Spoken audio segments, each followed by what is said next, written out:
हरे बदन राजा बिगड़त मन राजा रातिया के छगल छन छन करे चूड़ी खन खन करे अखिया के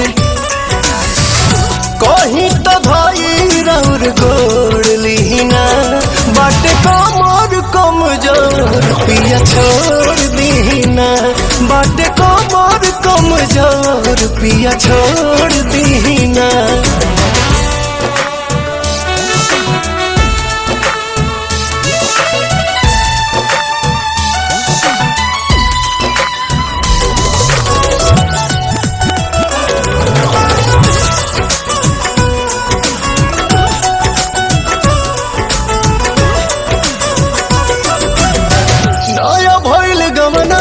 खेलवना नया नया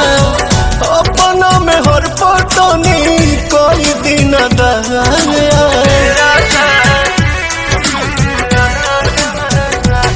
सच कहीं हमार पीड़ा पिया बढ़ल जाता जी जिद खानी और जी दूजे अड़ल जाता जी से हचकाई के ही लोर दीना बाटे कमर कमजोर पिया छोड़ दीना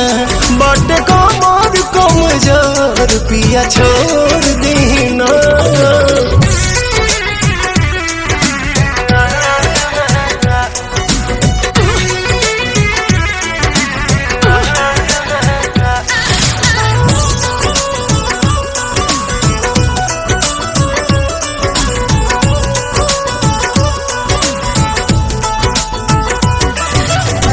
लाल लाल कोये दिहनी गोर मोर बदन के प्रिंस पिरियन सुआदत भइल बा पवन के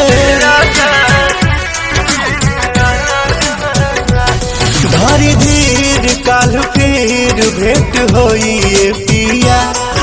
भले सन डिप्रेशन में न धोई पिया नौसों में न जोक देना खोर दीना